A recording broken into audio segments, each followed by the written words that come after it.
ಇವತ್ತಿನ ವಿಡಿಯೋದಲ್ಲಿ party wear ನಮ್ಮ ಸಿಸ್ಟರ್ಗೋಸ್ಕರ ಪಾರ್ಟಿ ವೇರ್ ನಾನು ಡ್ರೆಸ್ಗಳು ತಂದಿದ್ದೀನಿ. 10 ಡಿಸೈನ್ ಇದೆ. 10 ಡಿಸೈನ್ ತೋರಿಸ್ತೀನಿ. ಯಾರು ಆನ್ಲೈನ್ ಬೇಕು ಅಂದ್ರೆ ಬುಕ್ ಮಾಡ್ಕೊಂಡು ಬೇಗನೆ ತಾಳಿ. ನೋಡಿ 10 ಡಿಸೈನ್ ಇದೆ ವಿತ್ ಪಾಕೆಟ್. 48 ಲೆಂತ್ ಬರುತ್ತೆ.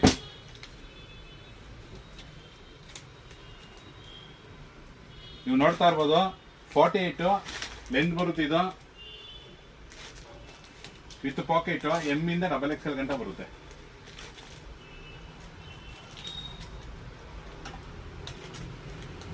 ಒಂದಕ್ಕಿಂತ ಒಂದು ಚೆನ್ನಾಗಿ ಬರುತ್ತೆ. ಲೆಂತ್ ಬಂದು 48 49 ಬರುತ್ತೆ. ಟೋಟಲ್ 10 ಡಿಸೈನ್ ಇದೆ. ಸೈಜ್ ಬಂದು M to XXL ಗಂಟ ಬರುತ್ತೆ. ಯಾರ್ಯಾರು ಬೇಕು ಆನ್ಲೈನ್ ಸ್ಕ್ರೀನ್ ಶಾಟ್ ಹೊಡೆದು ಕಳಿಸಿ ಶಾಪ್ ವಿಸಿಟ್ ಮಾಡಿದ್ರೆ ಶಾಪ್ ವಿಸಿಟ್ ಮಾಡಿ. ಇದೆಷ್ಟು ಇದೆ ಡಿಸೈನ್ ಟೋಟಲ್. ತುಂಬಾ ಚೆನ್ನಾಗಿದೆ ಪಾರ್ಟಿ ವೇರ್ಗೋಸ್ಕರ. 1699 ಆಗಿರೋದು ಬರೀ 600 ರೂಪಾಯಿ, ಕೇವಲ 600 ರೂಪಾಯಿ, 600 ರುಪೀಸ್. ಇನ್ನು ಶಾಪ್ ವಿಸಿಟ್ ಮಾಡಿ. ತುಂಬಾ ವೆರೈಟಿ ಇದೆ, ತುಂಬಾ ಸೆಲೆಕ್ಷನ್ ಇದೆ. 10 ಡಿಸೈನ್ ಇದೆ. ನಿಮ್ಗೆ ಯಾವ್ದಾದ್ರು